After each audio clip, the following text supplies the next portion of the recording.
Hai, gue Mira Marisa and welcome back to Mira Horror. Oke, di segmen kali ini gue bakal ceritain ke kalian tentang tempat-tempat wisata unik yang menyimpan banyak misteri, yang tentunya di kota Jombang ya. Oke, sebelum kita lanjut ke video kali ini, bisa dong klik tombol like dan komen serta subscribe bagi yang belum, dan share ke teman-teman kalian supaya mereka ikut membantu channel ini berkembang. Ini dia.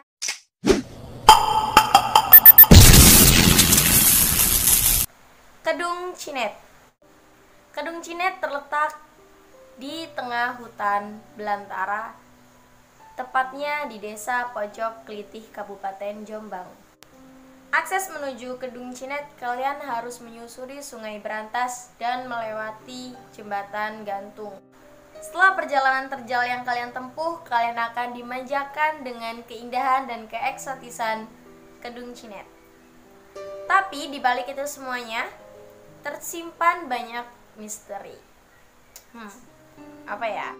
Konon katanya Kedung Cinet adalah tempat peristirahatan para prajurit Majapahit dan tempat mereka mandi di saat mereka sedang menunggu kekasih mereka.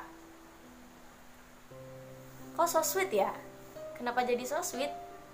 Padahal ini ceritanya temanya horor loh. Eits, tapi tunggu dulu, nggak sampai sini, masih ada lanjutannya nih. Di sana terdapat batu yang berwarna jingga yang berukuran sangat besar.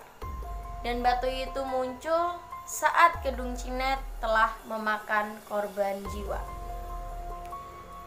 Banyak yang beranggapan bahwa batu itu terlihat dikala Kedung Cinet airnya surut, tapi tidak terlihat saat airnya pasang.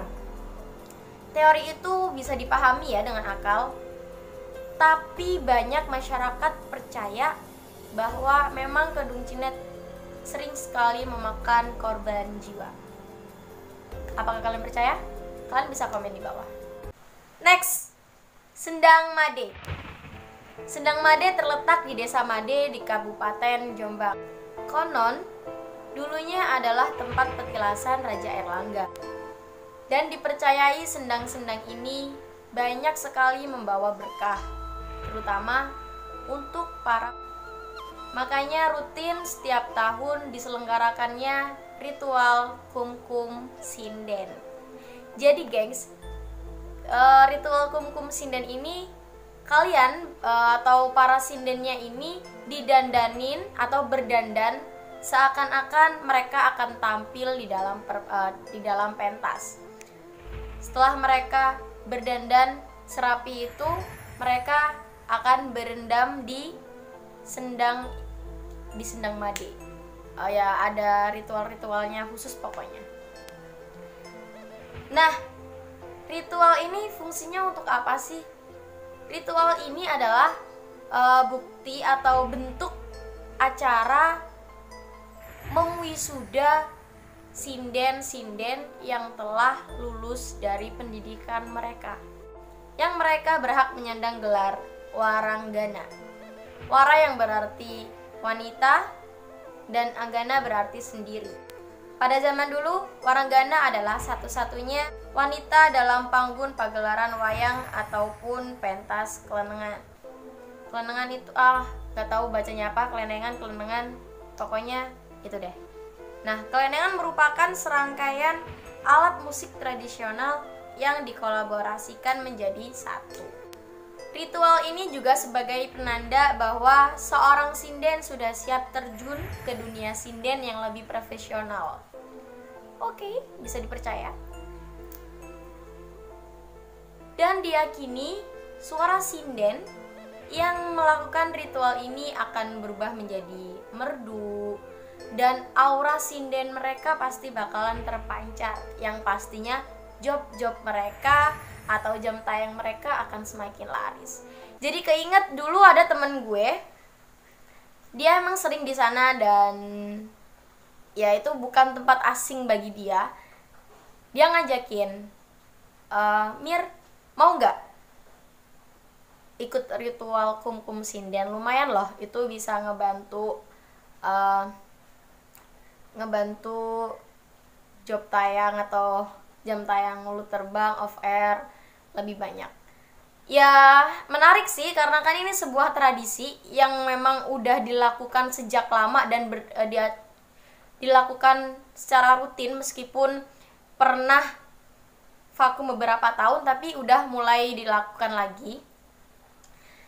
Tapi kembali lagi dengan kepercayaan sih. Kalau kalian cuma ikut-ikutan memeriahkan tradisi, kalau menurut aku itu no problem ya, nggak masalah. Tapi kalau kalian percaya 100%, itu artinya bisa dikatakan kalian musyrik. Next! Oke, sorry tadi lightingnya redup.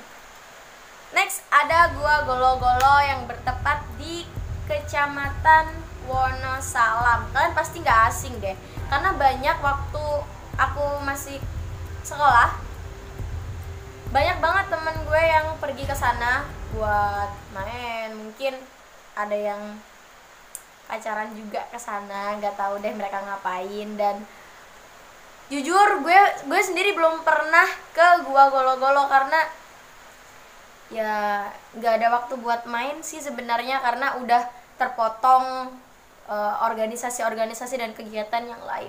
Pusing deh. Kayaknya gue gila karena gue butuh refreshing kali ya.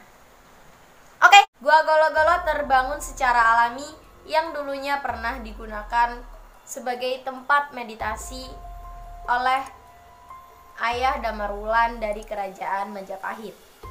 Gua ini dianggap keramat oleh masyarakat dan dianggap memiliki ilmu gaib, sehingga banyak sekali orang yang ngalap barokah di tempat ini.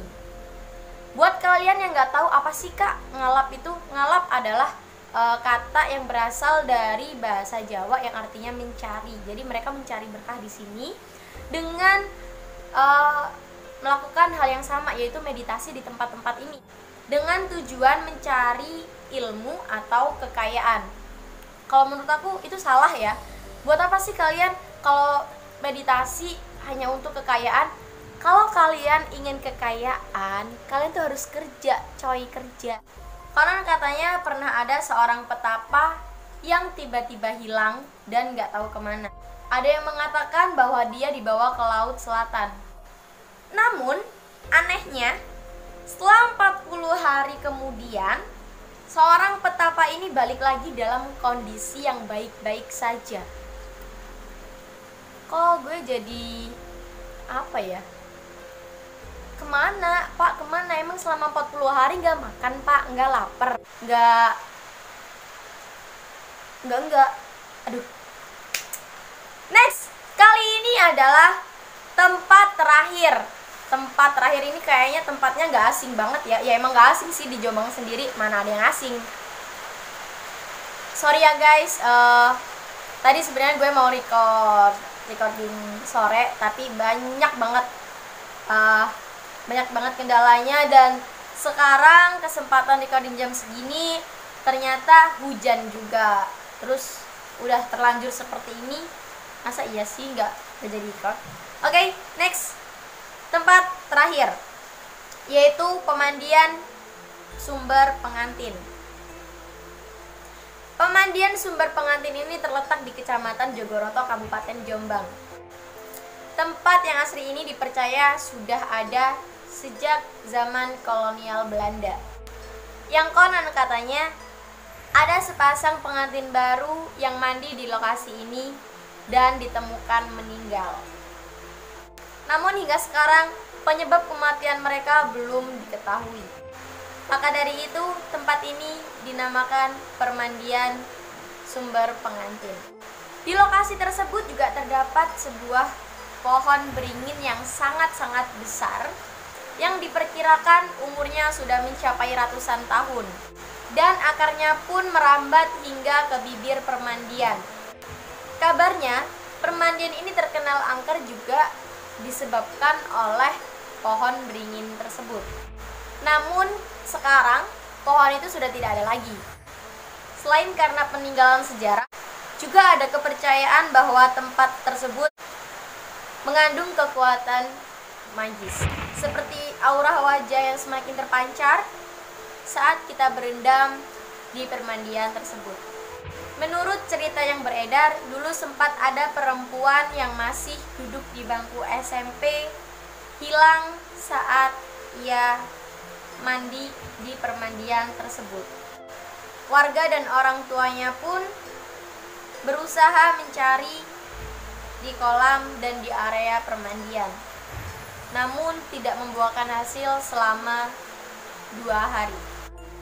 Dan anehnya, saat pencarian hari ketiga, perempuan itu ditemukan dalam kondisi hidup.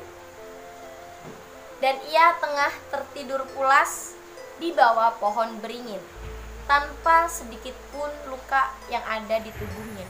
Setelah terbangun, anak perempuan ini bercerita bahwa ketika ia sedang mandi di permandian pengantin ini, tiba-tiba ia masuk ke dimensi lain. Dimensi ini membuatnya nyaman dan tentram. Dan ia pun mengungkapkan bahwa suasananya di sana masih seperti zaman-zaman kerajaan. Kemudian ia melihat sang pangeran yang dikawal oleh pasukan berkudanya. Dia pun kagum dan enggan untuk kembali lagi ke dimensi yang sesungguhnya. Jadi kalau menurut aku ini sih kayak bagian kayak penjebakan ya, kalau istilahnya di dunia manusia itu ini penjebakan. Jadi kalian dibikin senyaman mungkin, kalian dibikin setentram mungkin, dan sampai kalian tuh enggan buat kembali lagi ke dimensi kalian, dan akhirnya kalian gak bakalan bisa kembali lagi ke dimensi yang sesungguhnya. Ya bukan, jadi otomatis kalian bakalan tetap seumur hidup kalian tinggal di dimensi lain. Syukur-syukur kalau memang kalian bakalan seumur hidup mendapatkan kenyamanan dan ketentraman itu. Tapi kalau kalian mendapatkan sebaliknya, kalian gak bakalan bisa kembali lagi ke dimensi yang sekarang. Aduh, itu menurut gue sih siksaan dunia ya. Apalagi kita di situ sebagai barang kasar, sedangkan mereka barang halus gitu loh.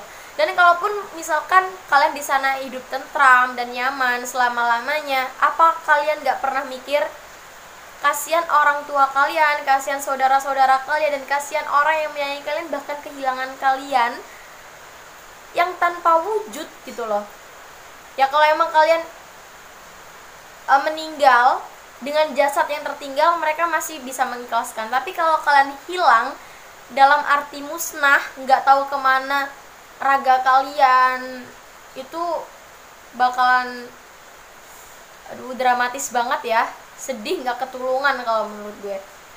Nah oke, nggak kerasa banget setelah beberapa banyak ocehan yang gue lontarin, ternyata udah di penghujung video kali ini.